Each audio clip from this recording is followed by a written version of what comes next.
प्रथम कोरोना रोगी चिन्हट घटन सांबादिक सम्मेलन सुब्रत बागची सूचना आक्रांत व्यक्ति समुदाय 129 जन संस्पर्श आसी ट्रेन आसवा बेले से 76 जन एवं घर को आसवा बेले 29 जन संपर्क आसी आक्रांत व्यक्ति जनक आसिया पर भुवनेश्वर एक घर क्लिनिक को जाइतिले से क्लिनिक को एबे बंद कर दिया जाइछि।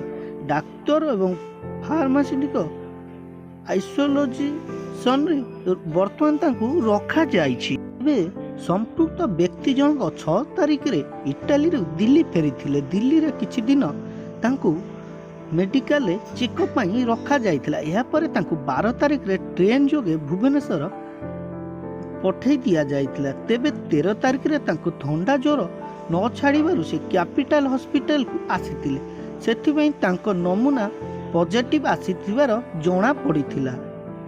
तेबे फ्रेंड्स ए घटना को नहीं बर्तमान ओडिशा रे गोटे प्रकार कोकुआ भय खेली जाइछि। किंतु आपण माने याकू अणदेखा करी निजको केमिति एही भाइरस रु दूरेई रखिबे सेथिमें सदा सर्वदा निजर ठीक से कार्य करंतु।